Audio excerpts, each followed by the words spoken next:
Hey, I'm back with my third movie logo recreation video.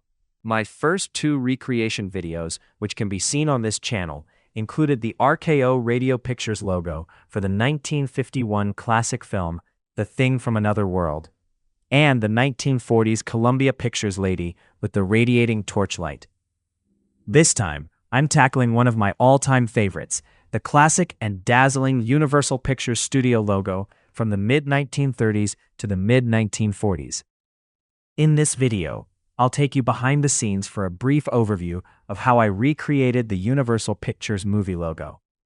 I hope you find my attempt at this complex recreation to be faithful and satisfying. To begin, I used this image from the original logo as a reference. By carefully studying it, I was able to determine what assets I would need and how the final scene should look. These assets included the globe, the animated wraparound lettering, and the animated star shapes.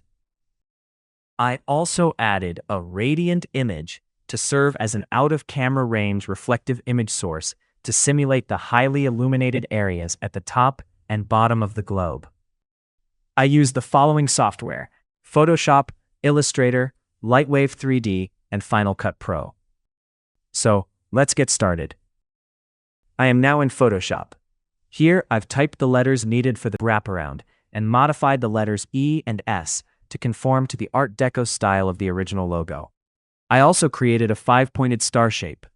And, finally, I created this image, which will be used as a radiant reflection source to enhance the top and bottom of the globe. These images were then flattened and saved, with the lettering and star exported into Adobe Illustrator to be converted into vector graphic files. I am now in Lightwave's Modeler program, where I created the globe shape and saved it as an object file. Next, I imported the wraparound lettering vector file. Using the extrude tool, I gave the letters thickness.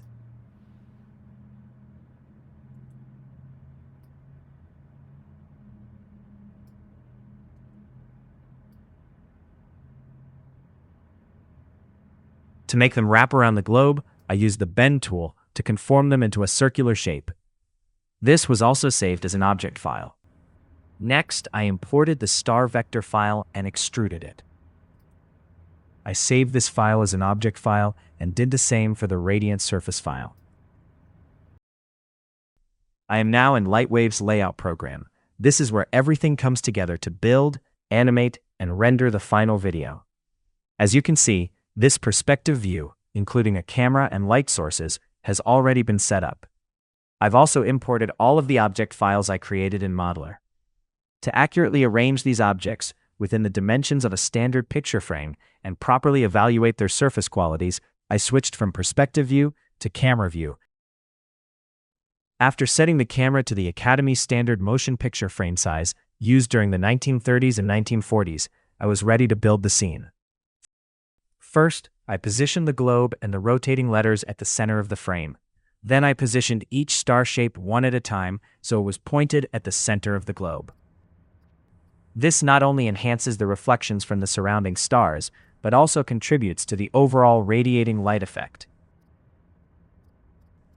I also added a blurred mask to subtly darken the edges of the frame, further enhancing the radiating effect of the star shapes. The animation is now complete, and we can view the final result for the second time. Yes, the second time. Because if you hadn't noticed, this is the same recreation used in this video's opening title.